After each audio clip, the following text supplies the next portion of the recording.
2 जनवरी 1967 की। पहले पेज के अंत में बात चल रही थी, कोई फेल होंगे तो उनका पद भ्रष्ट हो जाएगा। साक्षी होकर के देखना है। फिर ऐसे भी नहीं है कि विकार में जाते रहे और कहें ड्रामा में ऐसा ही है। ऐसों को तो कहेंगे फिर जानवर बिसल।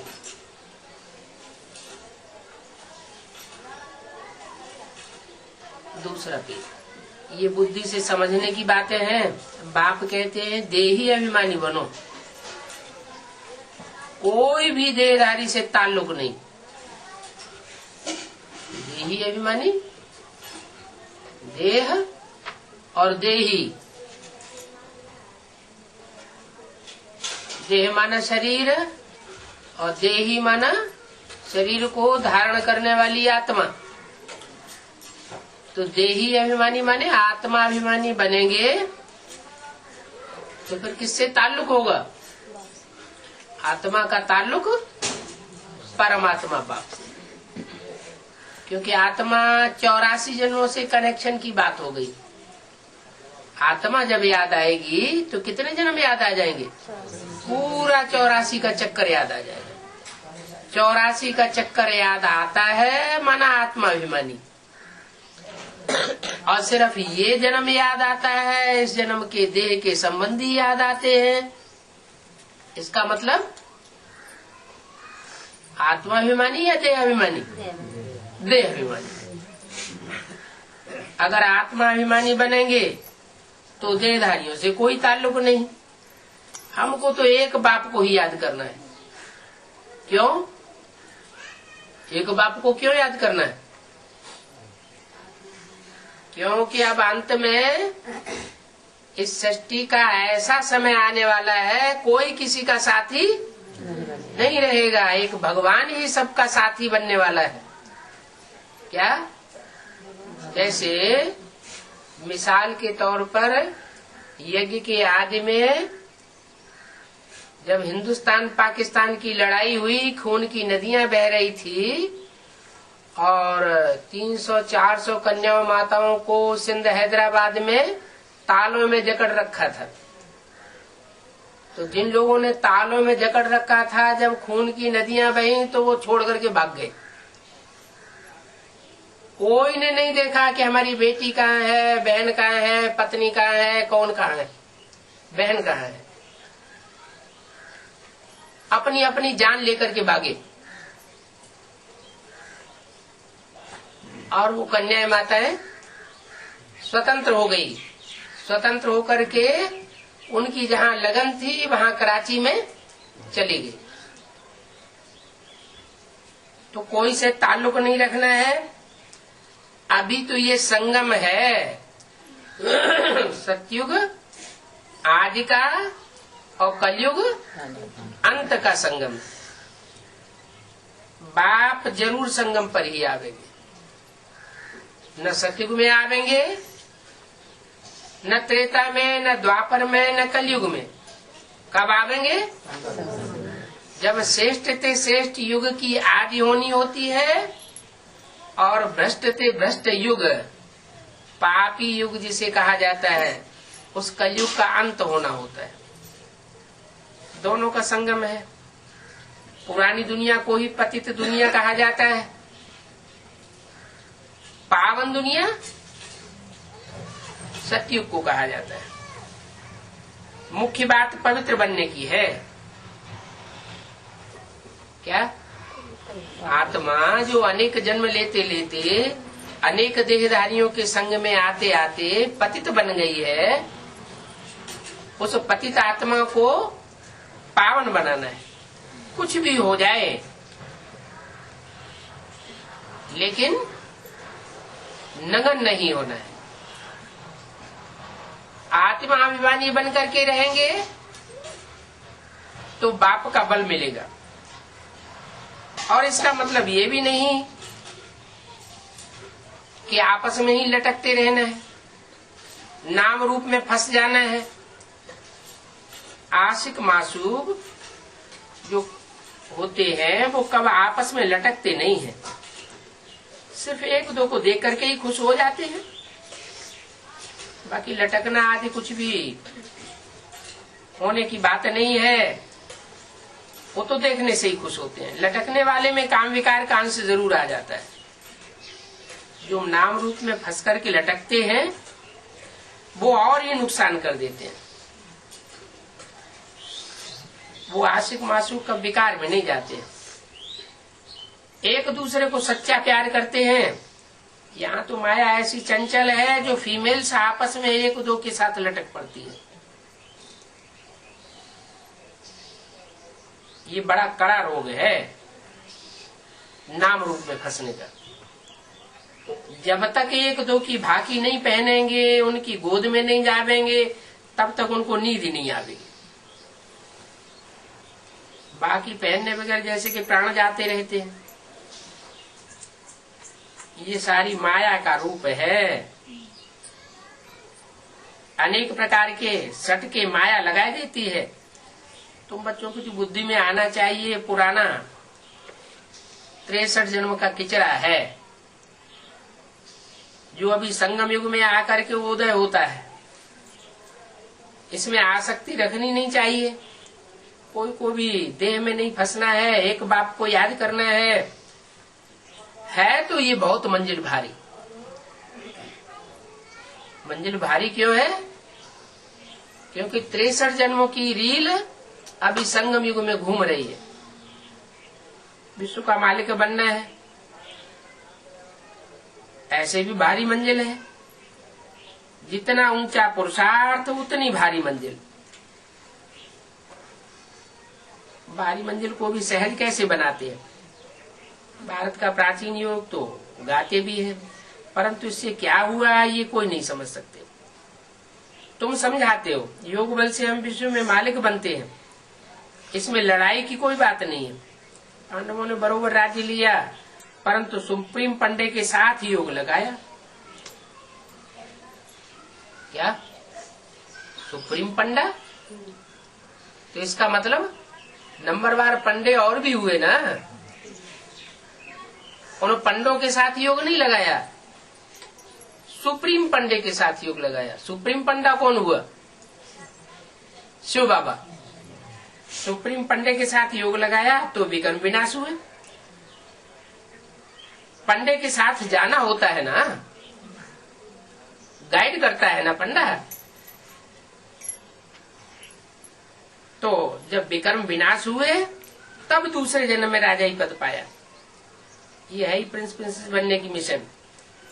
जैसे वो रामकृष्ण की मिशन है, वैसे ये प्रिंस प्रिंसेस बनने की मिशन है। दुनिया में अलग अलग संस्थाएं होती है, उनका अपना अपना एम ऑब्जेक्ट होता है। डॉक्टरी का कॉलेज होगा तो डॉक्टर बनावेगा, इंजीनियरिंग का कॉलेज होगा इंजीनियरिंग बनावेगा, इंजीनियर बनावेगा। वकील का कॉलेज होगा जज बनावेगा, वकील बनावेगा। और ये भगवान आकर के राजयोग सिखाते हैं तो कौन सा कॉलेज खोलते हैं? है राजयोग यूनिवर्सिटी। इसमें राजयोग सिखाया जाता है राजा बनाने के लिए। जन्म जन्मांतर के राजाएं हुए, छोटे बड़े राजाएं हुए, महाराजाएं हुए, उनको राजा ही करना किसने सिखाया? कोई कॉलेज खोला क्या? कोई ने पढ़ाई किया है? बिना पढ़ाई पढ़ाए राजा हुए। राजा महाराजा बनने के लिए कोई ने तो पढ़ाई होगी। कब तो पढ़ाई होगी? वो कंट्रोलिंग पावर कहाँ से आई? सबके अंदर तो कंट्रोलिंग पावर नहीं आती। तो ये संस्कार भरते हैं संगम युग में। जब भगवान बाप इस सृष्टि पर आते हैं तो आकर के राजयोग की पढ़ाई पढ़ाते हैं, और उस पढ़ाई से ऐसी शक्ति भरती है आत्माएं कि जन्म जन्मांतर के राजाएं बनते हैं। परंतु माया भी पीछे पड़ती है। राजयोगियों के पीछे माया पड़ती है, ऐसे सहज विकर्म विनाश नहीं होने देती। वो सन्यासी हैं, उनकी मिशन अलग होती है, और तुम्हारी तो ये ईश्वरीय मिशन है। मनुष्य जो पतित बन गए हैं उनको श्रीमत पर पावन बनाने की मिशन है। कहते भी है पतित पावन आओ, ऐसे क्यों कहते हैं? आओ ऐसे क्यों कहते हैं? जरूर आकर के पतितों को पावन बनाया होगा। ऐसे थोड़े ही कि आता है और ब्रह्मा के तन में ज्ञान सुना के चला जाता है और फिर बाद में पतित अपने आप पावन बनते रहते हैं।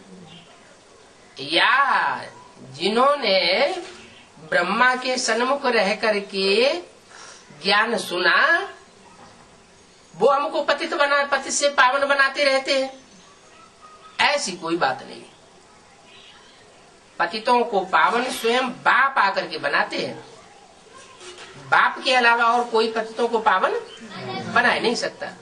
और जिनको पतित से पावन बनाते हैं उनकी भी निशानी बता दी। जो पतित से पावन बनते हैं वो ही बुलाते हैं, जो पतित से पावन बनते नहीं वो कभी बुलाते भी नहीं। 63 जन्मों में भी नहीं बुलाते और संगम युग में भी नहीं बुलाते। जरूर दूसरे धर्म में कन्वर्ट होने वाली आत्माएं होंगी, उन पर दूसरे धर्मों का छिलका लगा हुआ होगा, तो वो क्यों बुलावेंगी? वो किसको बुलावेंगी? जो दूसरे धर्मों में कन्वर्ट होने वाले ब्राह्मण होंगे वो किसको बुलावेंगे? है? वो अपने धर्म पिताओं को बुलावेंगे। तुम पति से पावन बनते हो, तुम हो सूर्यवंशी चंद्रवंशी, इसलिए तुम बुलाते हो। कहते भी है पतित पावन सीताराम, किसको बुलाते हैं पतित पावन कह के? सीताराम को बुलाते हैं ना। धर्म पिताओं को क्यों नहीं बुलाते? क्योंकि धर्म पिताओं ने तो इस सृष्टि पर आकर के पतितों को पावन बनाया नहीं। ये सृष्टि तो और ही पतित होती चली गई।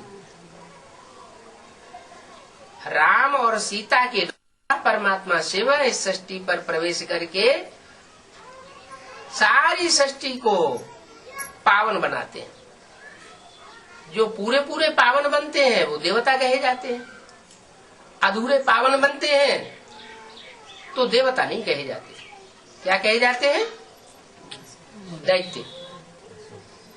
द्वापर युग से इब्राहिम के आने के बाद जो भी इस सृष्टि पर आत्मा आती है वो सब क्या हो गई? दैत्य हो गई। और जो पहले इब्राहिम के आने से पहले जो आत्माएं ऊपर से उतरती है वो हो गई देवता। उन देवताओं में भी कोई 84 जन्म लेने वाले हैं और कोई कम जन्म लेने वाले हैं, क्योंकि सत्युग की आदि में तो आबादी बहुत थोड़ी होती है और त्रेता के अंत में 10 करोड़ आबादी हो जाती है। तो जो 10 करोड़ आबादी वाली आत्माएं हैं वो सब एक जैसे ब्राह्मण नहीं होती है। संगम युग में 9 कुरी के ब्राह्मण गाए गए हैं, तो जरूर वो ऐसी आत्माएं जो 9 धर्मों में कन्वर्ट होती है। तुम हो देवी देवता सनातन धर्म के पक्के, तुम कभी कन्वर्ट नहीं होते हो। जीते जी तुम कन्वर्ट नहीं होते हो। कन्वर्ट शरीर होता है या आत्मा होती है? आत्मा। आत्मा कन्वर्ट होती है या शरीरधारी कन्वर्ट होता है? मान लो महात्मा बुद्ध ऊपर से आए और उन्होंने सिद्धार्थ में प्रवेश किया, तो सिद्धार्थ कन्वर्ट हुआ। क्या कहेंगे? सिद्धार्थ कन्वर्ट हुआ। और सिद्धार्थ का बाप शुद्धोधन, शुद्धोधन कन्वर्ट नहीं हुआ, वो कन्वर्ट नहीं हुआ, उस जन्म में कन्वर्ट नहीं हुआ। उसके बच्चे ने चीन, जापान जैसे देशों में, इंडोनेशिया जैसे देशों में जाकर के भारी परिवर्तन कर दिया, तो उसकी वाहवाही बाप तक पहुंचती है। तो बाप सोचता है मैंने जिस बच्चे को बाहर कर दिया, निकाल करके देश निकाला दे दिया, वो बच्चा देश विदेश में इतनी शोहरत पा रहा है, दुनिया की इतनी ढेर सारी आत्माओं को अपने तरीके से चला रहा है, तो उसके प्रति लगाव तो जाता है। लेकिन वो इतनी पक्की और हट्टी आत्माएं होती हैं कि उस जन्म में फिर भी बौद्ध धर्म स्वीकार नहीं करती। तो जो दिल जाता है ना, वो दिल जाने की वजह से अंतमते सुगते हो जाती। 300-400 वर्षों के बाद वो आत्मा बौद्ध धर्म में जाकर के जन्म लेती है। तो वो आत्मा जाके जन्म लेती है, उसे कन्वर्सन कहा जाएगा या नहीं कहा जाएगा? कहा जाएगा। आत्मा जाके जन्म लेती है, उसको कन्वर्सन कहा जाएगा। शरीर रहते रहते कोई कन्वर्ट हो जाए तो कहेंगे कन्वर्ट हुआ, और शरीर ही खत्म हो गया फिर तो आत्मा के लिए थोड़ा ही कहा जाएगा कि वो कन्वर्ट हो गई। कन्वर्ट वो कहा जाता है जो अपने जहाँ जन्म लेता है जिस धर्म में, और वहाँ रहते रहते, जीवन रहते रहते दूसरे धर्म में कन्वर्ट हो जाए तो कहेंगे कन्वर्ट होना। नहीं तो कन्वर्ट होना थोड़ा ही कहा जाएगा। वो तो आत्मा अपने लगाव के अनुसार अगले जन्म में ऑटोमेटिक दूसरे धर्म में जाके कन्वर्ट हो गई। उसने अपनी गलती नहीं की, खुद उस देश को धोखा नहीं दिया। तो कहते हैं पतित पावन आओ, पतित पावन आओ, तो किसको बुलाते हैं? सुप्रीम सोल ज्योति बिंदु के लिए कहें आओ, तो बिंदु का आना और बिंदु का जाना ये तो कोई मतलब की बात ही नहीं। आना जाना किसका कहेंगे? साकार का कहेंगे या निराकार के लिए कहेंगे? साकार के लिए कहेंगे। वो साकार में आता है। किस साकार में आता है? पतित पावन सीताराम कहा जाता है। सीता का नाम क्यों लेते हैं? सीता में भी प्रवेश करता है क्या? है? नहीं करता है कि नहीं करता है? करता है मालूम है। सीता में प्रवेश करता है, इसका प्रूफ मिलता है? यज्ञ के आदि में प्रवेश किया, उसका प्रूफ मिला? गीता माता में तो प्रवेश मिला। गीता माता में प्रवेश किया, काहे के लिए प्रवेश किया? भगवान आता है तो किस लिए प्रवेश करता है? ज्ञान सुनाने के लिए प्रवेश करता है या भक्ति सिखाने के लिए प्रवेश करता है? ज्ञान सुनाने के लिए प्रवेश करता है। तो प्रवेश किया सीता माता में ज्ञान सुनाने के लिए? ज्ञान सुनाने के लिए तो प्रवेश नहीं किया। तो भले उस समय ज्ञान सुनाने के लिए प्रवेश नहीं किया, लेकिन उस समय जो भी आत्माएं सहयोगी बनती हैं यज्ञ के आदि में, राम वाली आत्मा के साथ साथ वो आत्माएं सारी ही दूसरा धनुष लेकर के जब आती है, तो वो एडवांस पार्टी जब कही जाती है, तो उसमें जो भी 108 मणके हैं नंबरवार, उन सब में परमात्मा शिव का प्रवेश होता है। इसलिए वो रुद्रमाला के मणकों में मुख बनाए जाते हैं। बनाए क्या? वो तो बने बनाए होते हैं। कोई में 1 मुख, कोई में 4 मुख, कोई में 2 मुख, कोई में 14 मुख। तो जो मुख दिए हैं वो प्रवेश होने की यादगार है। एक आत्मा ने प्रवेश किया तो 1 मुख, 2 ने प्रवेश किया तो 2 मुख, और 10-14 ने प्रवेश किया तो 10 और 14 मुख। ज्यादा आत्माएं प्रवेश करती है, इसका मतलब वो आत्मा दूसरे धर्म का छिलका लेकर के आती है। और एक ही प्रवेश करता है माना वो आत्मा कभी कन्वर्ट होने वाली नहीं है, यानी जन्म लेने पर भी कन्वर्ट होगी नहीं। जन्म लेना माना इसे शरीर छोड़ दिया और शरीर छोड़ने के बाद फिर दूसरे धर्म में कन्वर्ट हो जाए, वो भी नहीं हो सकता। हाँ, पतितों का संग का रंग लग सकता है, जैसे कि भारतवासियों को पतितों का संग लगता है। कितना संग का रंग लगता है कि मुसलमान 4-4 बीवियां रखते हैं, और हिंदू राजाओं ने ढेर की ढेर बीवियां रखी, ढेर की ढेर रानियां रखना शुरू कर दिया, और मिसाल देना शुरू कर दिया। कृष्ण को 16,000 रानियां थी, तो हम क्यों नहीं रह सकते? तो ज्यादा पतित कौन हुए? मुसलमान ज्यादा पतित हुए या हिंदू ज्यादा पतित हुए? हिंदू ज्यादा पतित हो गए। तो भारतवासी ज्यादा पतित बनते हैं। क्यों पतित बनते हैं? क्योंकि वो बंदरपना अपना लेते हैं। बंदर जो है वो दूसरों की नकल करता है। भारतवासियों ने भी विदेशियों की नकल करना शुरू कर दिया। भारतवर्ष में तो राम के लिए गायन है, राम को सैंपल रखा जाता है कि राम मर्यादा पुरुषोत्तम थे। सारे जीवन में उन्हें एक ही पत्नी व्रतधारी रहना था, इसलिए भारतवासियों को पवित्रता के लिए विशेष माना जाता है। दूसरे धर्मों में पवित्रता की इतनी मान्यता नहीं है, क्योंकि वहाँ छूट दी हुई है। ज्यादा से ज्यादा शादियां करो, ज्यादा से ज्यादा बच्चे पैदा करो, सरकार भी उनको इनाम देती है कि ज्यादा बच्चे पैदा करोगे तो हमारी ज्यादा जनरेशन बढ़ेगी, दुनिया में हमारा नाम बाला होगा, हमारी ताकत बढ़ेगी। त्रेता युग जब खत्म होता है तो उस समय देवता ही देवताएं तो होते हैं इस पृथ्वी पर, दूसरे धर्म की आत्माएं तो होती नहीं। इब्राहिम जैसे ही आते हैं तो वो उनके प्रवेश करने मात्र से ही दृष्टिवृत्ति खराब होने लगती है हिंदुओं की। और इब्राहिम के पीछे पीछे जो भी आत्माएं आती हैं परम धाम से, वो सब प्रवेश करती है। उनके प्रवेश करने से जो देवी देवता धर्म की आत्माएं जो बाद में हिंदू कही गई, उन सब की दृष्टिवृत्ति खराब होती है। दृष्टि खराब हुई, वृत्ति खराब हुई, और वाचा भी खराब होती है, और कर्मेंद्रियां भी भ्रष्ट होती है। ऐसे जब भ्रष्ट बनते हैं तो उसमें जो सूर्यवंशी होते हैं वो भड़क जाते हैं। सूर्यवंशी भड़कते हैं और झगड़ा शुरू हो जाता है, अपना अपना प्रोविंस अलग अलग कर देते हैं। जो इस्लामी है उनको भगा दिया जाता है अरब देशों की तरफ, खदेड़ दिया जाता है।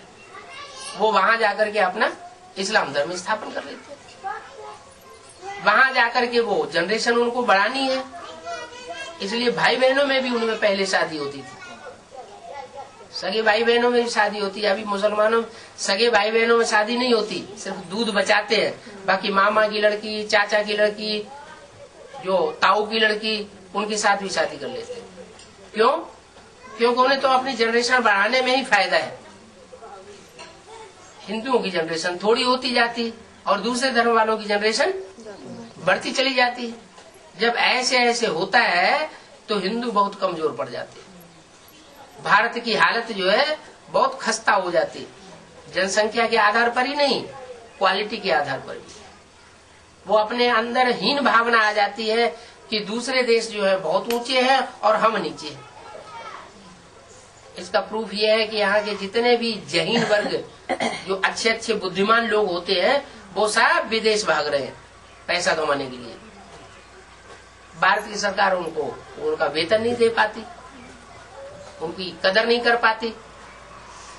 जो जहीन है भी इंडिया में जो 2-4, तो उनको कोई पूछता नहीं। ऐसी स्थिति जब हो जाती है तो विदेशों को बहुत ऊंचा समझते हैं और भारत को बहुत नीची दृष्टि, अपने को नीची दृष्टि से देखने लग पड़ते हैं। विदेश की शिक्षा को बहुत अच्छा समझते हैं, विदेश के खान पान को बहुत अच्छा समझते हैं। नहीं तो भारतवासियों को अन्न तो बहुत शुद्ध था। देवताएं कोई मांस, गोश्त, मछली, अंडा, शराब नहीं खाते थे। देवताओं का जो भोजन था वो प्रकृति मुहैया कराती थी। सात्विक जीवन और सात्विक प्रकृति, इतनी सात्विक प्रकृति थी कि उन्हें कोई काम नहीं करना पड़ता था, कोई कल कारखाने नहीं थे, और फिर भी प्रकृति के द्वारा सब कुछ मुहैया होता था। तो ऐसी जिंदगी जिन देवताओं की थी भारतवर्ष में, वही देवताएं आकर के अंतिम जन्म में, कलयुग के अंत में आकर के दूसरों के संग के रंग में आकर के, विधर्मियों के संग के रंग में आकर के नीचे गिर जाते हैं।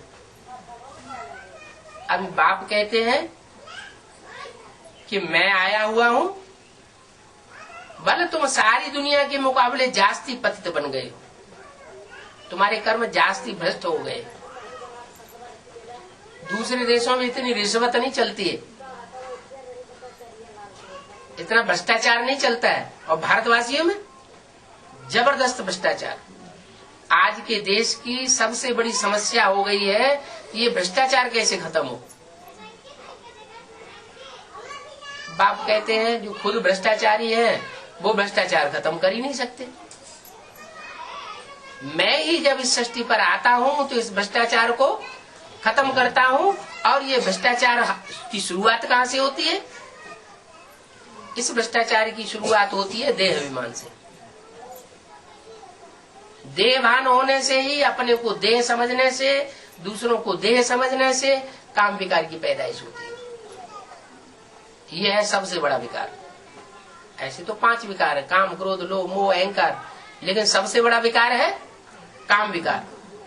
काम विकार ये मुखिया है, जैसे डकैतों का मुखिया होता है। अगर इसके ऊपर जीत पा ली तो बाकी सब भाग जाएंगे। गीता में भी कहा है, हे अर्जुन, काम और क्रोध ये तड़े महाशत्रु हैं, तू इनको जीत ले। उन्होंने फिर स्थूल युद्ध दिखा दिए। अरे 2 बातें क्यों कर दी? या तो काम क्रोध को जीत लो या फिर दुर्योधन दुशासन को जीत लो।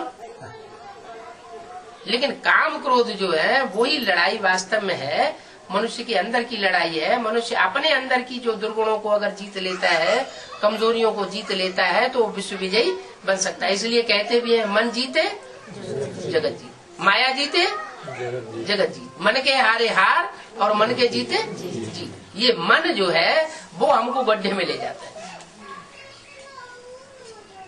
तो मन कंट्रोल में करने के लिए परमात्मा इस सृष्टि पर आता है और भारतवासियों को खास सिखाता है कि तुम अपने मन को कैसे कंट्रोल करो। क्या करो? अपन को आत्मा समझो। हम ज्योति बिंदु आत्मा है, भ्रकुटी के मध्य में निवास करने वाला सितारा इन आंखों से देखता है। जब तक ये सितारा इस भ्रकुटी में मौजूद है तब तक आंखों में से रोशनी निकल रही है, और जैसे ही वो सितारा निकल जाता है मनुष्य मुर्दा हो जाता है और आंखें बटन हो जाती है, वो रोशनी चली गई। तो जो सितारा है आत्मा, उस सितारे की स्थिति में टिकना माना आत्माभिमानी बने, और आत्माभिमानी बने तो काम विकार स्वतः ही नष्ट होता है। कैसे? हम आत्मा और तुम आत्मा। अब इसमें स्त्री पुरुष की बात ही नहीं रही। स्त्री का चोला और पुरुष का चोला जब देवभान आता है तो बुद्धि में बात आती है। हम जानते हैं कि आत्मा स्त्री चोला भी लेती है, आत्मा पुरुष चोला भी लेती है। सारा जीवन काम विकार प्रधान होने की वजह से मनुष्य अंत में शरीर छोड़ता है तो वो स्त्री को याद करता है। शरीर छोड़ते समय स्त्री को याद करेगा तो अंतमते सुगते, स्त्री का चोला मिल जाता है। ऐसे ही स्त्री सारे जीवन पुरुष को याद करती है तो अंतमते सुगते, पुरुष का जन्म मिल जाता है। तो ये आत्मा स्त्री या पुरुष का चोला धारण करती है, वो संस्कार के अनुसार है, लगाव के अनुसार है, अटैचमेंट के अनुसार। अगर अटैचमेंट नहीं होगा तो आत्मा आत्मिक स्टेज में रह करके परम धाम की वासी बनेगी, इस सृष्टि की वासी नहीं बनेगी। सृष्टि की वासी बनती है तो आत्मा ऊपर से आती है, या तो गर्भ महल में प्रवेश करती है या तो गर्भ जेल में प्रवेश करती है। द्वापर कलयुग में आएगी तो गर्भ महल में नहीं आएगी, गर्भ जेल में आएगी।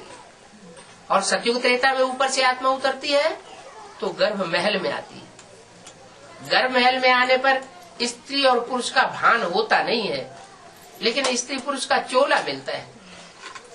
एक जन्म में स्त्री का चोला, एक जन्म में पुरुष का चोला। सतयुग त्रेता में विभेद नहीं होता कि 2-2 जन्म स्त्री के मिल जाए, 2-2 जन्म पुरुष के मिल जाए, नहीं। वहाँ तो समान रूप से चलता है, एक जन्म स्त्री का और एक जन्म पुरुष का। 21 जन्म तक क्रम सही चलता है। और जैसे ही दूसरे धर्म की आत्मा इस सृष्टि पर आना शुरू होती है, वैसे ही देह भान बढ़ने के कारण वो क्रम टूट जाता है। 2-2 जन्म स्त्री के, 2-2 जन्म पुरुष के मिलना शुरू हो जाते हैं। कोई जरूरी नहीं है, लेकिन वो क्रम टूट जाता है तो देवभान बढ़ता है। देवभान क्यों बढ़ा? जैसे सोने में खाद मिक्स होती है, सोने में चांदी मिलाई जाती तो चांदी की खाद आ गई, सोने में तांबा मिलाया गया तो तांबे की खाद आ गई, सोने में लोहा मिलाया गया तो लोहे की खाद आ गई। तो ऐसे ही सतयुग वाली जो आत्माएं, जो सच्ची आत्माएं थी, उनमें त्रेता युग जब शुरू होता है तो चांदी की खाद पड़ना शुरू हो जाती। कैसे? जो 14 कला संपूर्ण बनने वाली, 14 कला का संपन्न पुरुषार्थ करने वाली आत्माएं हैं, वो ऊपर से आकर के इस सृष्टि पर जन्म लेती है और उनके संग का रंग लगता है। सतयुग में तो सिर्फ 2 करोड़ आबादी होती है, त्रेता में आके 10 करोड़ आबादी हो जाती है। माने चौगुनी आत्माएं ऊपर से उतरी और इस सृष्टि पर आकर के चौगुनी आत्माएं जो है वो 2 करोड़ सतयुग की आत्माओं को संग का रंग लगाती है। तो संग का रंग तो लगेगा ना, जो संग का रंग लगता है उससे सृष्टि का दूषण जास्ती होता है। लेकिन त्रेता युग में इतना पतन नहीं होता जो देहभान शुरू हो जाए, देह की स्मृति आना शुरू हो जाए। लेकिन जैसे ही द्वापर युग शुरू होता है, द्वापुर नाम क्यों रखा गया द्वापुर? हैं? 2-2 मतें शुरू हो जाती है। इब्राहिम आते हैं, वो अपनी अलग मत स्थापन करते हैं इस सृष्टि पर आकर। भगवान ने जो मत स्थापन की थी उस मत की कोई वैल्यू नहीं रहती। विधर्मी धर्म पिताओं के आने की वजह से वो आकर के ऐसी मत स्थापन करते हैं जिससे मनुष्यों की पूजा बढ़ती है, मनुष्यों को याद बढ़ती है। देवताएं जो थे वो भगवान को याद करने वाले और भगवान के साकार रूप को याद करने वाले। जो भगवान को साकार स्वरूप को याद करते हैं वो जल्दी पावन बनते हैं, श्रेष्ठ बनते हैं, उनके आचरण भी श्रेष्ठ बनते हैं। और जो भगवान के स्वरूप को निराकार रूप में याद करते हैं, वो निराकारी स्टेज वाली आत्माएं क्षिप्र गति से पावन तो बन जाती हैं, लेकिन इतनी पावन नहीं बनती जो देवता बने। इसलिए वो परम धामवासी बनती है, मुक्ति मिलती है उनको, जीवन मुक्ति नहीं मिलती। जीवन मुक्ति माना जीवन में भी रहे और दुख दर्दों से भी दूर रहे। माना आत्मा शरीर धारण करके इस सृष्टि पर रहे, सुख भोगे और दुख न भोगे। तो आत्मा की चाहत क्या है? आत्मा क्या ये चाहती है कि इस सृष्टि को हमेशा छोड़ करके हम ऐसी दुनिया में चले जाएं जहाँ न सुख हो, न दुख हो, न शरीर हो? आत्मा का अस्तित्व ही जैसे लोप हो गया। ऐसा कौन चाहेगा कि हमारी आत्मा ही खत्म हो जाए? ऐसा तो कोई नहीं चाहता। आत्मा रहे, आत्मा तो अजर अमर अविनाशी है, लेकिन आत्मा अजर अमर अविनाशी तब कही जाए जब वो शरीर धारण करे। अगर शरीर ही नहीं है तो सुख दुख भी नहीं है, फिर तो ये नाटक ही खत्म हो जाता है। अरे ये कैसे हो सकता है कि आत्मा हमेशा के लिए सृष्टि रंगमंच से चली जाए, न सुख धारण करे न दुख धारण करे? तो ये तो भगवान के लिए भी नहीं कहा जा सकता। भगवान को भी इस सृष्टि पर आना पड़ता है। कहते भी है हर युग में भगवान आता है। अब तो भगवान को तो इस सृष्टि पर बांध दिया और साधु सन्यासी दूसरों को सिखाते हैं कि हम हमेशा के लिए मुक्त हो जाए। तो हमेशा के लिए किसी की मुक्ति होती नहीं। आत्मा हमेशा के लिए सृष्टि से मुक्त हो जाए माने आत्मा का अस्तित्व खत्म हो गया। तो आत्मा का अस्तित्व खत्म हो जाना ये तो संभव ही नहीं है। जो भी आत्माएं हैं उन सब आत्माओं को इस सृष्टि रूपी रंगमंच पर जन्म मरण के चक्र में जरूर आना पड़े, और जन्म मरण के चक्र में आवेंगी तो वो नीचे जरूर गिरेंगी। क्यों? जैसे कोई बीज होता है और बीज को बार बार बोया जाए, कोई अच्छा बीज आता है और उस बीज को बार बार बोया जाता है, तो कई बार बोने से उसकी ताकत कम हो जाती है। जो पहले 20-25 दाने निकलते थे, दूसरी बार बोने से उसमें कम दाने निकलेंगे, कम मोटा दाना निकलेगा, उसका पौधा छोटा होने लगेगा। तो ऐसे ही ये आत्मा भी एक प्रकार का बीज है। ये परमधाम से इस सृष्टि पर जब ये आत्मा आती है तो पावरफुल शरीर धारण करती है। इंद्रियों में ताकत ज्यादा होती है, सुख भोगने की भी ताकत ज्यादा होती है। और जैसे जैसे जन्म मरण के चक्र में आती जाती है, इसकी शक्ति कम क्षीण होती जाती है, इंद्रियों में ताकत भी कम होती जाती है। आज से 300-400 वर्ष पहले की हिस्ट्री तो मनुष्य के पास ऐसी मौजूद है जो कोई काट नहीं सकता। 300-400 साल पहले महाराणा प्रताप की जो तलवार है वो म्यूजियम में रखी हुई है। वो तलवार इतनी भारी है कि कोई साधारण आदमी उसे उठा भी नहीं सकता ठीक से, और वो तलवार चलाते थे। तो कितने बड़े शरीर होते थे 400 साल पहले। और ये सृष्टि तो 2500 साल नहीं, 5000 साल पुरानी है। 2500 साल की तो हिस्ट्री मिल रही है, इतिहास मिल रहा है। 5000 साल पहले जब सतयुग बरतता था इस सृष्टि पर, तब देवताओं के शरीर कितने सुडौल और सुंदर और शक्तिशाली होते होंगे।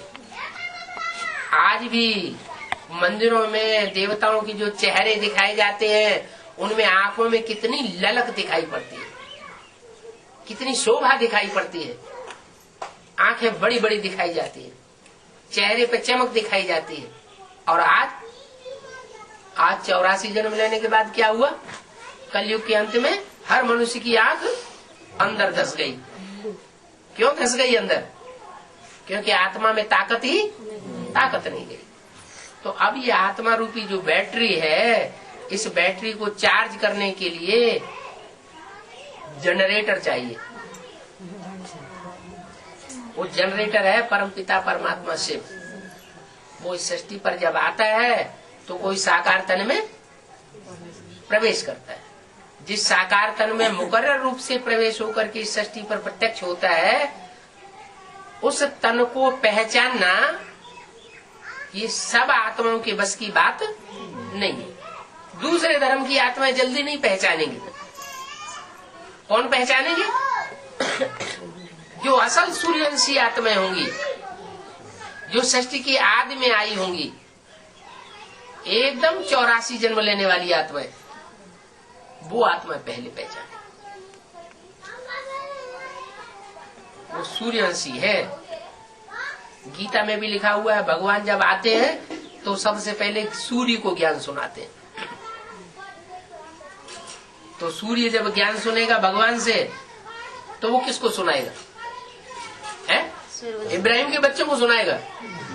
किसको सुनाएगा? सूर्य अपने बच्चों को पहले सुनाएगा। तो सूर्यवंशी बच्चे जो है वो पहले इस ज्ञान को सुनते हैं, और जो सुनते हैं उनमें फिर नंबरिंग बनती है। वो फिर 108 रुद्रमाला के बन के संसार में प्रत्यक्ष होते हैं। माला पहले रुद्र की माला तैयार होती है, तैयार तो होती है, लेकिन वो आत्माएं ऐसी आत्माएं हैं जो जन्म जन्मांतर राजाई प्राप्त करने वाली आत्मा है। सतयुग में भी, त्रेता में भी, द्वापर में भी, कलयुग में भी, हर युग में जन्म जन्मांतर राजाई प्राप्त की है। किसी ने कम, किसी ने ज्यादा। कोई ऐसी भी होती है कि कोई जन्म में राजा नहीं बनती है, लेकिन प्रिंस प्रिंसेस बन के रह जाती है, राजकुमार राजकुमारी बन के रह जाती है। जैसे कोई राजा को 4 बच्चे पैदा हुए, तो एक ही तो गद्दी पे बैठेगा कि चारों गद्दी पे बैठ जाएंगे? एक गद्दी पे बैठता है, बाकी 3 राजकुमार हो जाते हैं। तो राजकुमारी की पोजीशन तो मिलती है, तो भी तो पोजीशन तो ऊंची हुई ना। प्रजा में जो और साधारण साहूकार है, और जो बड़े बड़े ओहदेदार हैं, और जो अधिकारी हैं, उनके मुकाबले उनका मर्तबा तो ज्यादा होता है। तो कहने का मतलब ये पढ़ाई के ऊपर आधारित है। और पढ़ाई है खास किस प्रैक्टिस की? आत्मिक स्थिति। सवेरे उठ करके जितना हम आत्मा की याद में अपने फाउंडेशन पक्का डाल लेंगे, सारा दिन वो आत्मिक स्थिति मजबूत बनी रहेगी। जैसे अभी संगम युग है, संगम युग में जो आत्माएं जितना ज्यादा आत्मिक स्थिति की प्रैक्टिस करती है, जन्म जन्मांतर वो उतनी ज्यादा आत्मिक स्थिति में रहेंगी। ज्यादा आत्मिक स्थिति में रहेंगी तो दूसरे धर्म की जो आत्माएं ऊपर से आती है वो प्रवेश ही नहीं कर पाएंगी और बार बार यहाँ देहभान में आएंगी, देह के आकर्षण में आएंगी, तो आत्मा की ताकत कम होती जाएगी। आत्मा की ताकत कम होने से क्या होगा, द्वापर युग से दूसरे धर्म की आत्माएं आती हैं, वो प्रवेश कर जाएंगी। अभी भी भूत प्रेत आत्माएं किस में प्रवेश करती है, कमजोर में या पावरफुल में?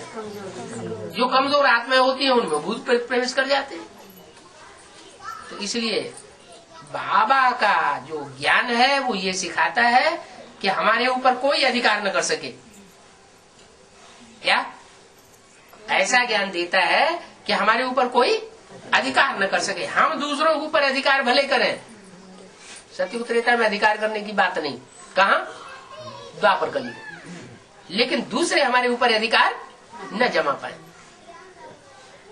जैसे महाराणा प्रताप हुए, उस समय अकबर का राज्य था, सारी इंडिया में वो तो सम्राट था, लेकिन उन्होंने उसकी अधीनता स्वीकार नहीं की। कौन सी ताकत थी? वो तो एक चित्तौड़ छोटा सा राज्य, उसके राजा थे, और सम्राट अकबर तो सारे देश का राजा था। इतने बड़े सम्राट के सामने उनकी ताकत क्या बड़ी, कोई ज्यादा ताकत थी? लेकिन फिर भी अंजाम क्या हुआ, महाराणा प्रताप ने कभी भी उनकी अधीनता स्वीकार नहीं की। तो ये शक्ति कहाँ से भरी? ये संगम में शक्ति भरी आत्मा ने। ऐसे ही शिवाजी, कहा शिवाजी के पिताजी छोटे से औहदेदार, उनके घर में शिवाजी पैदा हुए, और औरंगजेब तो सारे भारत का सम्राट। शिवाजी ने उनकी अधीनता कभी भी स्वीकार नहीं की। एक बार चंबे में फंस भी गए तो कोई न कोई युक्ति बना करके और निकल गए, हिम्मत नहीं हारी।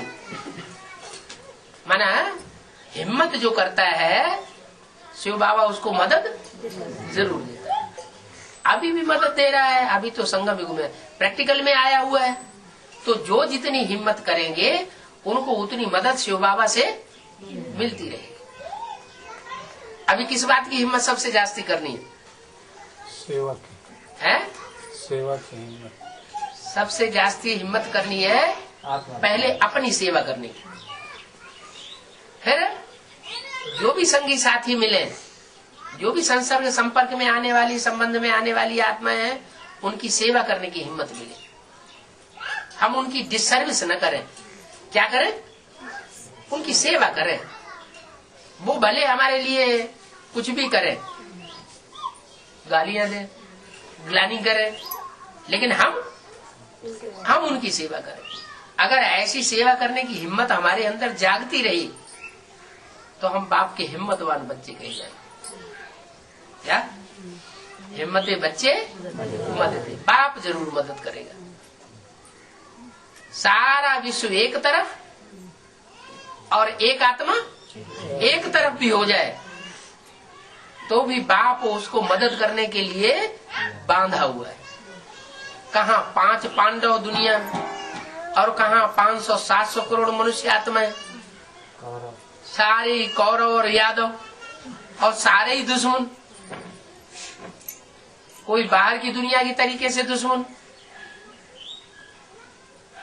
कोई ब्रह्मा कुमार कुमारी बनकर के दुश्मन, और कोई प्रजापिता ब्रह्मा कुमार कुमारी बनकर के भी दुश्मन हो जाते हैं।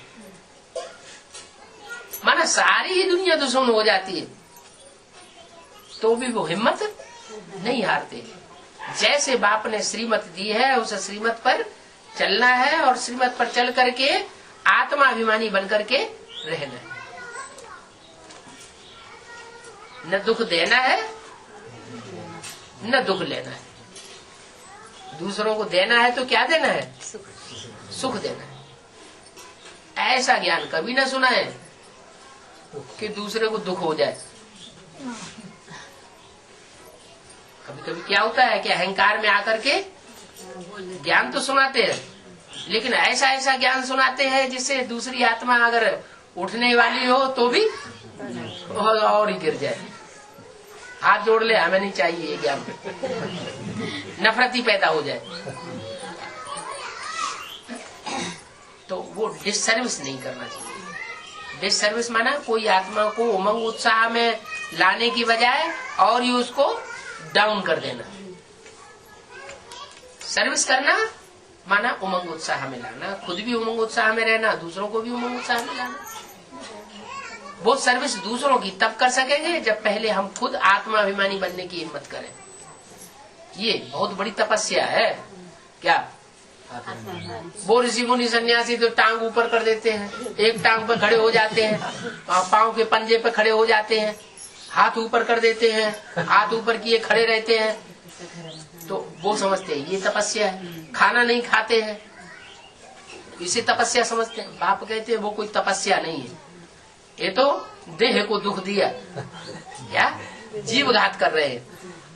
बाप आकर के जीव घात नहीं सिखाते, भूखा रहना नहीं सिखाते, कोई तकलीफ नहीं देते। क्या कहते हैं? सिर्फ क्या करो? आत्मा को याद करो। दूसरे को देखते हो तो भी आत्मा बिंदी याद आए। क्या चेहरा देखने में आएगा, लेकिन साथ साथ हाँ वो बिंदी सितारा जरूर याद आए। चाहे किसके माथे पे बिंदी या टीका लगा हुआ हो या न लगा हुआ हो, लेकिन हमको क्या याद आना चाहिए? हाँ, कि हमको दिखाई पड़े कि ये सफेद सफेद सितारा इसकी विभूति में चमक रहा है। तो अगर ऐसी प्रैक्टिस डाल ली तो जैसे कि हम आत्मा में चलते फिरते उठते बैठते खाते पीते, कोई गाली दे रहा है तो भी, कोई ग्लानि कर रहा है तो भी हम उसको किस रूप में देखें? आत्मिक। जब आत्मिक रूप में देखेंगे तो आत्मा आत्मा भाई भाई हो जाएगा। वो भी परमात्मा का बच्चा, हम भी परमात्मा के बच्चे। वो थोड़ा ज्यादा तमो प्रधान अंदर से समझेंगे। क्या समझेंगे?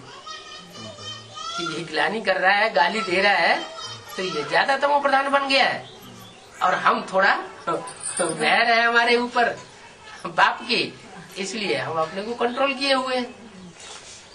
रहम आना चाहिए कि ये आत्मा नीचे गिर रही है, इस आत्मा को भी ऊपर उठाए। तो जब हम ऐसे लगातार वाइब्रेशन बनाएंगे तो हमारे वाइब्रेशन का दूसरों के ऊपर असर पड़ेगा। इसलिए बताया कि जब विनाश होगा उस समय कोई तलवार लेकर के या बंदूक लेकर के भी हमारे ऊपर आक्रमण करने के लिए आ जाएगा, क्या बिल्कुल मारने के ऊपर ही आमादा हो जाएगा, तो भी हमारी आत्मिक स्थिति के आधार पर उसको भयंकर साक्षात्कार हो जाएगा, अब भाग खड़ा होगा। कुरान में भी लिखा है जब कयामत होती है तो खुदा के बंदे बहुत मौज में रहते हैं, उनके ऊपर कोई तकलीफ नहीं आती है, तकलीफ उनको महसूस नहीं होती। तो बंदे कब कहे जाएंगे? जब देवान में रहना बंद करें। क्या देवान में रहना बंद करें तो खुदा के बंदे, और देवान अगर आता रहता है तो कहेंगे अभी खुदा के बंदे नहीं है, गंदे हैं। तो सुबह से लेकर के शाम तक ये प्रैक्टिस करें पक्की। क्या कि हम ज्योति बिंदु आत्मा है, और दूसरी भी आत्मा जो जरूर मिलती है जुलती है संपर्क संबंध में आती है, उनको भी हम क्या देखें? ज्योति बिंदु आत्मा के रूप में देखें। अगर ये प्रैक्टिस पक्की पड़ेगी तो शर्त यह है कि आत्मा को परमात्मा जरूर याद आएगा। क्या आत्मा बच्चा बने और बच्चा आत्मा को परमात्मा बाप याद ना आए, ये हो नहीं सकता। जहां जहां आत्मिक स्वरूप होगा वहां परमात्मा साथ साथ रहेगा, और जहां देवान होगा, जहां पाप हो, देवान से ही पाप पैदा होते हैं ना। वो जो भी पाप बनते हैं वो कैसे बनते हैं? देवान से बनते हैं। अपने को आत्मा नहीं समझा, देह समझा, तो स्त्री पुरुष दिखाई देगा, स्त्री पुरुष दिखाई देगा तो काम विकार पैदा हो जाएगा।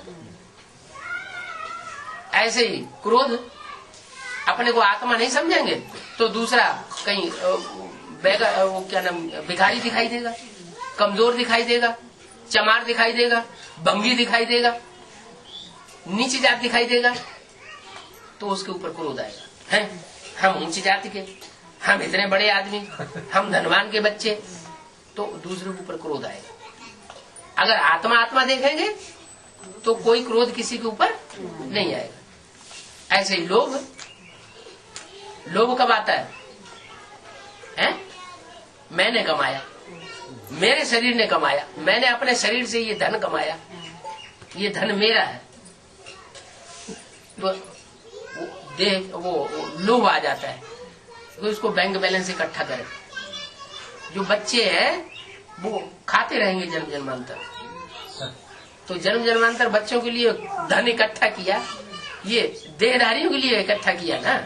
वो बच्चे आज इस जन्म में बच्चे हैं, अगले जन्म में हमारे दुश्मन बनेंगे, क्या बनेंगे कुछ पता है? कुछ भी पता नहीं।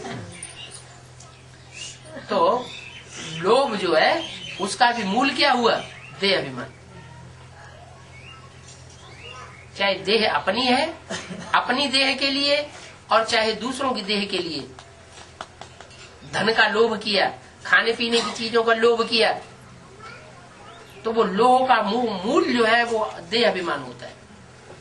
आत्मा समझेंगे तो वो देहभान लोभ का पैदा नहीं होगा। ऐसे मोह, मेरा बच्चा, ये इसका बच्चा, माताओं में ज्यादा होता है। मेरा बच्चा, मेरे को क्यों ऐसे देखा, मेरे बच्चे से ऐसे क्यों कहा, ये तो तेरा बच्चा है। जैसे सौतन में झगड़ा होता है ना, ऐसे झगड़ा हो जाता है। तो ये जो मोह है उसका भी मूल क्या हुआ?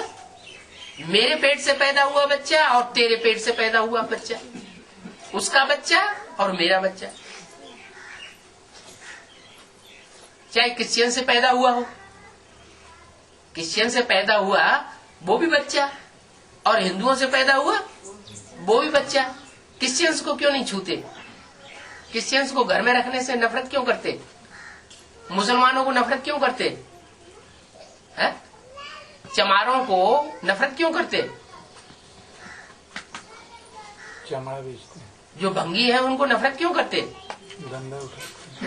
गंद उठाते हैं, खराब काम करते हैं क्या? है? माँ भी तो गंद उठाती है, माँ की ना मौजूदगी में बाप भी तो गंद उठाता है। तो एक का उठाता है, उसे अनेकों का उठाते हैं। हाँ, ठीक है, हम विश्व कल्याणकारी बनेंगे, विश्व कल्याणकारी बनेंगे, तो जो विश्व कल्याणकारी बनेंगे वो अच्छे, या एक के कल्याणकारी बनेंगे वो अच्छे? विश्व कल्याणकारी बनेंगे तो विश्व के बाप कहे जाएंगे, है सूर्यवंशी बनेंगे, और एक का कल्याण करेंगे तो फिर संकुचित बुद्धि हो गई। तो जो भी विकार पैदा होते, अहंकार ही है, अहंकार जो है वो भी देहभान से पैदा होता है। तो सब बातों की एक ही दवा हो गई, क्या? अपन को और दूसरों को आत्मा समझ करके देखना। आत्मा न देखने के कारण दुनिया भर की झंझटें संसार में पैदा हो गई, दुनिया भर के दुख व्याप्त हो गए। तो शुरुआत कहाँ से करें? हैं? अपने को पहले आत्मा बनाए कि पहले अपने बच्चे को बनाए? जो बच्चे हैं, पत्नी है, उनके ऊपर चढ़ बैठे पहले। तू आत्मा अभिमानी बन। नहीं, शुरुआत कहाँ से हो? अपने से। अपना सुधार किया तो परिवार सुधरेगा, अपना सुधार किया नहीं तो परिवार कभी भी सुधर नहीं सकता।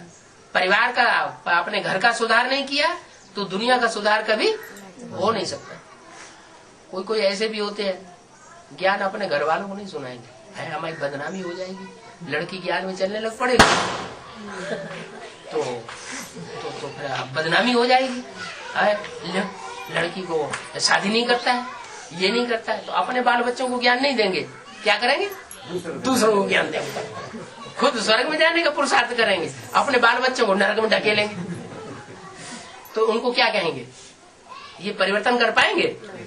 ये अपना भी परिवर्तन नहीं कर सकते और दुनिया का भी परिवर्तन नहीं कर सकते। तो आत्मा बनना, आत्मिक स्थिति में अपने को देखना, ये पहली सीढ़ी है पुरुषार्थ की। उसके बाद कौन सी सीढ़ी है? दूसरी सीढ़ी कौन सी? परमात्मा बाप को याद करना। बाप को याद तभी कर सकेंगे जब ज्ञान लेंगे। क्या ज्ञान अगर लेंगे नहीं, ज्ञान में रस होगा नहीं, तो बाप की पहचान नहीं हो पाएगी। क्योंकि बाप जो है वो असली रूप में तो बिंदु है, शिव ज्योति बिंदु बाप है ना, कि कोई देहधारी बाप है? वो तो हमें पता ही नहीं है। इतनी बड़ी दुनिया में कैसे पता चले कि राम बाप कौन है? और सृष्टि रूपी रंगमंच का पहला बच्चा कृष्ण कौन है? हमें कैसे पता चलेगा? पता चलेगा क्या? नहीं। वो तो ज्ञान में जब हम घुसेंगे तब हम जान सकते हैं। तो ज्ञान जो है वो कैसे मिलेगा? है ज्ञान माने जानकारी। वो जानकारी कैसे मिलेगी? बाप से। पहली जानकारी तो बाप से ही मिलेगी। आत्मा की जानकारी बाप से मिलती है, परमात्मा की भी जानकारी बाप से मिलती है। और आत्मा परमात्मा इस सृष्टि रूपी चक्र में कैसे अपना पार्ट बजाते हैं, आत्मा कैसे पार्ट बजाती है, परमात्मा कैसे पार्ट बजाते हैं, वो भी सारी जानकारी बाप से ही मिलती है। तो वो अंतर पैदा हो जाता है आत्मा में और परमपिता परमात्मा में। क्या अंतर पैदा होता है? आत्माएं जो भी है वो जन्म मरण के चक्कर में आने वाली है, वो सब सुख और दुख भोगने वाली है। और परमात्मा परमपिता वो सुख दुख से परे का पार्ट बजाता है। सुख भी नहीं भोगता और दुख भी नहीं भोगता, वो अभोक्ता कहा जाता है। माने आत्माएं जितनी है वो सब भोगी है और परमपिता वो अभोक्ता है। ये अंतर है। अगर वो भी भोक्ता बन जाए तो इस सृष्टि को उद्धार करने वाला कोई नहीं है। वो एक ही तुरीय आत्मा ऐसी है जो जन्म मरण के चक्र में आकर के सुख दुख नहीं भोगती, ना गर्भ से जन्म लेगी और न उसका मृत्यु कभी होता है। हाँ, वो प्रवेश करती है। जैसे मनुष्य ने जो गीता बनाई है उसमें भी लिखा हुआ प्रवेशतुम, मैं प्रवेश करने योग्य हूँ। फिर एक बार कह दिया प्रवेश करने योग्य हूँ, फिर दूसरी तरफ गर्भ से जन्म दिखा दिया कृष्ण का और राम का। तो मनुष्य बुद्धि जो है वो फैसला नहीं कर पाती आखिर सच्चाई क्या है। भगवान आकर की सच्चाई बताता है। क्या बताता है सच्चाई? कि मैं अजन्मा हूँ, मैं गर्भ से जन्म नहीं लेता, और तुम आत्माएं प्रवेश भी करती हो और गर्भ से भी जन्म लेती हो। अगर देवात्माएं बनती हो तो गर्भ से जन्म लेने के बावजूद भी दुख सहन नहीं करती, क्योंकि तुम गर्भ महल में आती हो सतयुग त्रेता में। और द्वापर कलयुग में जो भी आत्माएं हैं वो सब गर्भ जेल में आती है। परम धाम से जो आती है डायरेक्ट, वो गर्भ जेल में नहीं आती, क्योंकि परम धाम में तो जो भी आत्मा जाती है पवित्र होकर के जाती है। इस सृष्टि पर जब विनाश होता है, भगवान इस सृष्टि पर आता है, दुनिया का स्थापना पालना और विनाश कराता है, तो सब आत्माएं पवित्र होकर के वापस जा सकती है। जब तक पवित्र नहीं बनी है तब तक वापस नहीं जा सकती। पवित्र का मतलब क्या है? पवित्र का मतलब देह की याद आना बंद। देह की याद ना आए, क्या याद आए? है आत्मा याद, सिर्फ आत्मा याद आए। तो ये इतना पुरुषार्थ कौन करेगा? 500-700 करोड़ आत्मा इतना पुरुषार्थ कर लेंगे? नहीं करेंगे। तो फिर तरकीब दी हुई है क्या तरकीब निधि हुई? जो अपने आप पुरुषार्थ नहीं करेंगी तो उनके लिए धर्मराज बाप बनकर के बैठा हुआ है। क्या करेगा?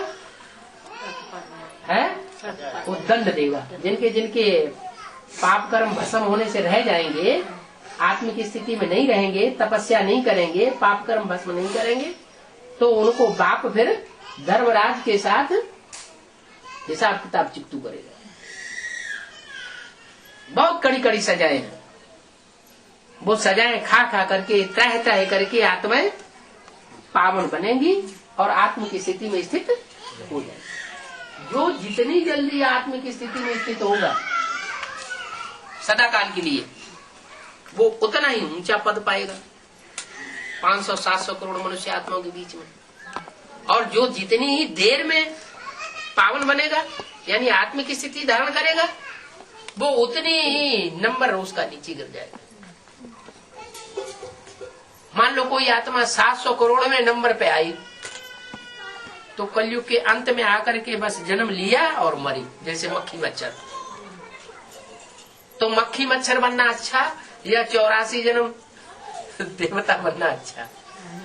ऐसी भी आत्मा है जो 82-83 जन्म भी सुख भोगती है, दुख नहीं भोगती। तो अच्छी लिस्ट में आना चाहिए। अभी हमारा भाग्य हमारी मुट्ठी में है। क्या भगवान ने आके हमारी मुट्ठी में हमारा भाग्य दिया हुआ है। चाहे तो हम अच्छे से अच्छे बन जाएं और चाहे तो मक्खी मच्छर जैसे बन जाए। ओम शांति। क्या कोई 9 महीने पेट में पके नहीं, 9 महीने पेट में न पके और दुनिया से कनेक्शन न टूटे। जिस दुनिया को शरीर छोड़ करके आई है आत्मा, उस दुनिया से कनेक्शन न टूटे, तो वो नए बाप का बच्चा बन पाएगा? ऐसे ही ये 9 दिन की भट्ठी है, एक दिन जाना एक दिन आना और 7 दिन वहाँ दुनिया से अलग थलग करके रखा जाता है। अंदर ही खाना, अंदर ही पीना, अंदर ही सोना, अंदर ही ज्ञान सुनना, याद में बैठना। कि सब सूर्यवंशी है? सब प्रसन्न चित्त है कि प्रसन्न चित्त भी है कोई?